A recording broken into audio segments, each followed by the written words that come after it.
to start talking a little bit about what are some of the new fun census products and tools that are out there. So welcome, Kim. You are muted still.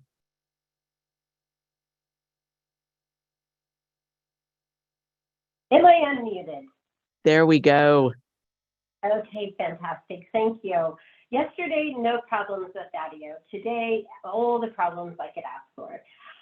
So thanks for having me. This is such a great conference, and I really appreciate this opportunity. I am going to share my screen here and let me know if you do not see my screen. All right. So I am going to talk a little bit. Oops, let me move this panel out. I'm going to talk about the updates of the Census Bureau and what we have going on. We have a lot going on as always, and it's very exciting. So we're going to first look at some of the operational updates, and then we're going to touch on some of the data products and tools that we've updated in the last year. First of all, I want to let everyone know that we have released the strategic plan for the Census Bureau for the years 22 through 26. We did that in January. So if you're interested in seeing a high level about what our plans are, you can certainly find that on the link there. Second, in an effort to collaborate more with our data users and the public, we are requesting and gathering responses about how we operate at the Census Bureau. In particular, we are, for the first time ever, very exciting, gathering on the Federal Registry notice your input about the preliminary operations of the 2030 census. We're always in planning mode. And we have been gathering this information since the middle of August, and we will continue to gather input, and we would love your input through the 15th of November. So far we have over 1,500 responses from the public, and we would love more input on the operations for the 2030. And the last thing that I want to point out here on this slide is the updates to the Census website. We are doing a refresh, and the majority of the refresh is complete. But the goal of the refresh is to make the Census Bureau more understandable using more plain language. We get really busy using internal jargon and acronyms. And so we are backing it up using feedback from our users and trying to be more plain language and making the key resources about how we operate more transparent. So you will see on the right of the screen here of my slide, there's the Measuring America's People and Places and Economy at the top. And if you click on to learn more about that, it will open it up to about the Bureau, the initiatives that we have going on, policies and notices, and business opportunities that we have.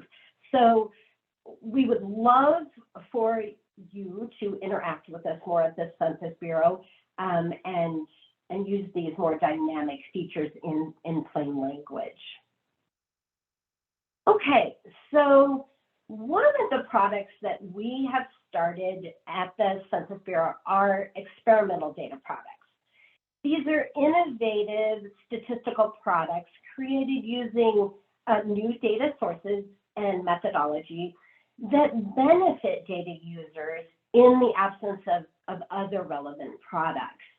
The development of the experimental data, it's important on the path that we're on so that we have current data that is recreated for the uses that we need today. So we are seeking your feedback on these products as well. We would love to know what you need in data, what products we have released here and are listed here, the ones in experimental, and what uses you need of data so that we can respond to the users instead of putting out data that maybe isn't helpful or useful. What do we need to know about how we operate for our planning and our spending? I also do want to point out that the Census Bureau does recognize that the experimental data may not meet all of our quality standards. And because of that, we clearly identify it and indicate that list in the experimental data products. And that does include the methodology and the supporting research of each of those releases. So when the resources permit, experimental data products that meet our quality standards and demonstrate sufficient user demand, they may be entered into our permanent product line. And we have 3 that have become permanent product line, and that includes the Household Pulse Survey, the monthly business statistics, and the supplemental quarterly e-commerce tables. And more information about those can be found at the link here on this slide that's included. Okay, the next thing that I want to talk about are the pulse surveys at the Census Bureau. So during the pandemic, it impacted how we operate, both within our households and our businesses. And it changed how many of us live our lives, which prompts a need for us to change the data about how we live. So the Census Bureau began pulse surveys, and these allowed us to rapidly produce information as we evolved through the challenges of the pandemic and to understand how we're living and how we're working. And these allow us to continue to understand how we operate during other challenging times like hurricanes. So we collaborated with 17 other federal agencies and began the Household Pulse Survey. And we began publishing data in May of 2020 to show how we're living during the pandemic. We gathered information about things like food scarcity, employment changes, education, and we evolved the pulse surveys to reflect the times that we're in. And today, the Household Pulse Survey currently is asking questions that reflect what's happening now as we're coming out of this pandemic, that include things like, how long have you had COVID symptoms? Tax credit spending, the impact of gas costs and driving behaviors. And you can see here on this slide on the right is an example of the data for the percentage of adults who think gas price increased in their area, and how they shop and live in the last 2 months. And this is for Colorado, showing the statistics from that. The next item is the monthly school pulse survey.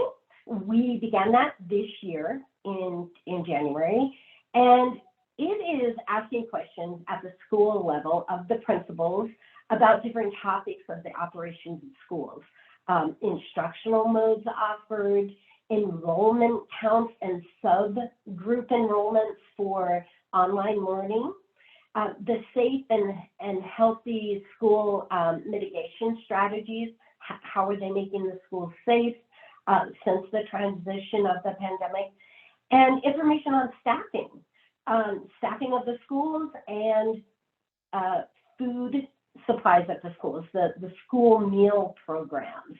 So we'll continue with the school pulse survey as well. And the last one here is the pulse survey, the small business pulse survey that transitioned into the Business Trends and Outlook survey, the BTOS, became the successor. And this particular survey gave us a pulse on the high frequency that measured the changing of businesses during the pandemic and events like the hurricanes. What is the impact on those small businesses? And so the BTOS experimental data represents all the single location employer businesses with the exclusion of farms. And the BTOS began mid-July. We started that transition, and it's providing insight into the state of the economy with the key factors, the key economic factors every 2 weeks. And data is available by the sector, and it's also available at the 25 most populous metro statistical areas. All right, so I want to give a quick update on data.census.gov. For those that don't know, this is our primary data product tool that ingests most of the primary sources of data that we provide at the Census Bureau. And we've had significant changes. This tool has been a transition from American FactFinder over the years, and it really started with, why doesn't the Census Bureau have data available that I can search more like a Google search? I want it to be a smart search and understand me. And so we are always doing agile development on this and transitioning this product.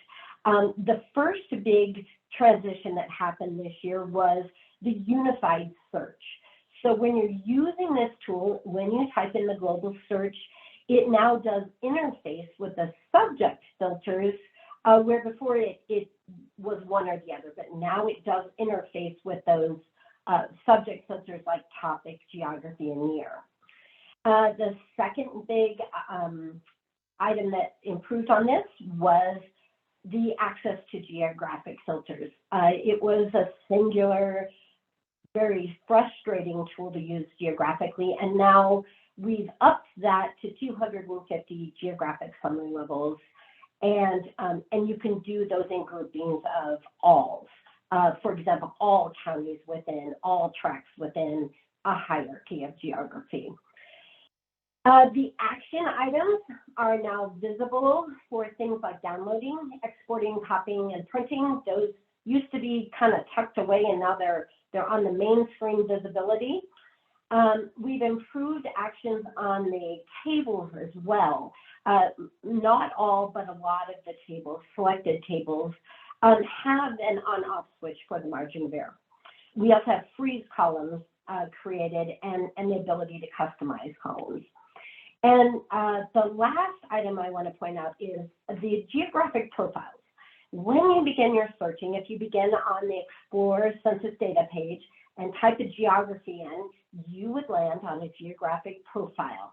And we have increased the number of geographies that's open up to. It is open up now to counties, places, subdivisions, tribal areas, and school districts and zip codes, the zip code tabulation areas.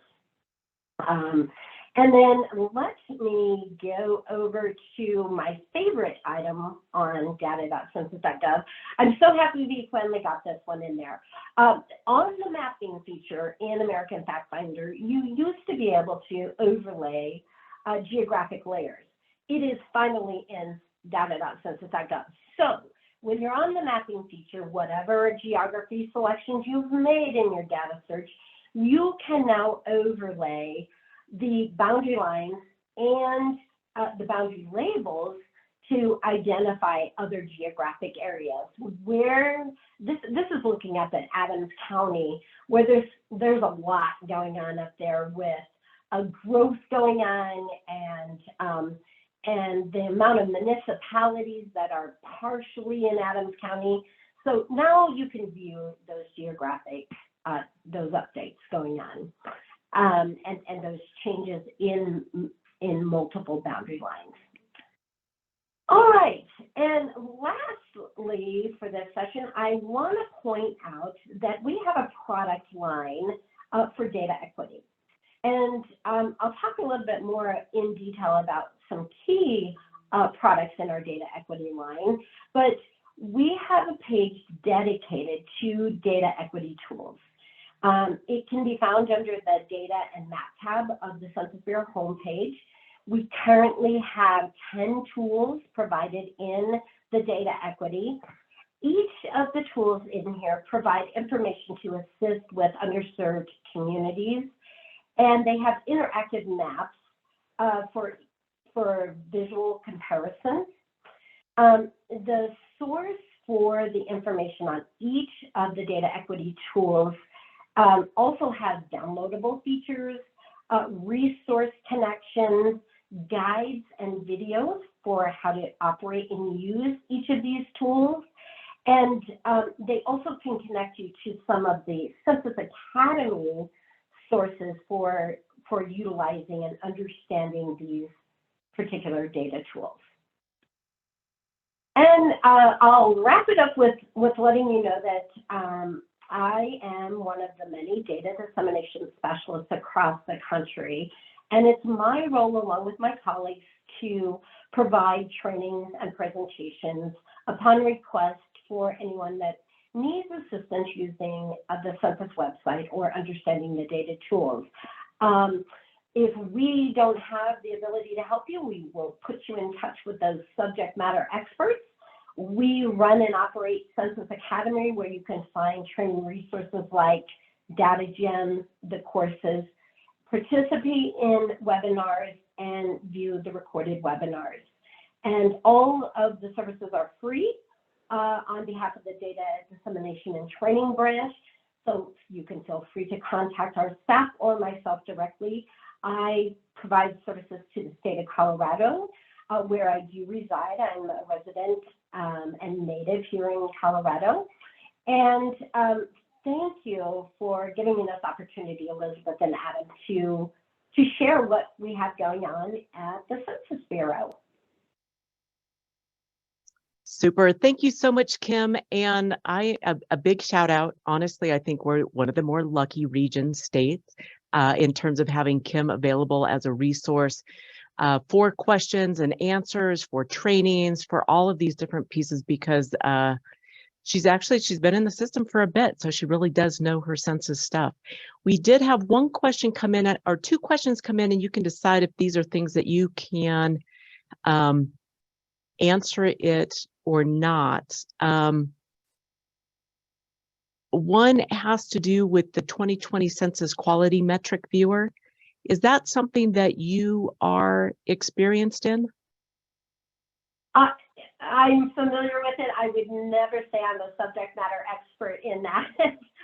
So if someone has questions, I'm happy to I'm happy to look at the questions or get you in touch with subject matter experts with it. Yeah. Okay, absolutely. so perfect. So maybe the person that sent the note online or the note in our Q&A can directly connect with Kim about that question on how to use the viewer, because it's really more about response rates and suppressed data, things like that, is maybe very in-depth.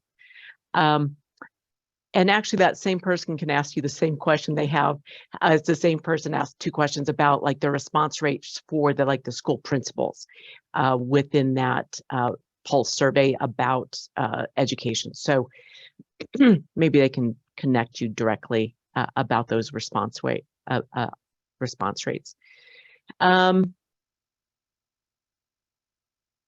Trying to see, no other questions coming in right now. Kim, I want to thank you and what you do so much. What you do for Colorado, yay, I'm glad that you're living here. And for all the work that what we can really depend on in terms of coming out from census. Also want to thank Adam and Todd for their work in the website and all of the great stuff that you guys are doing.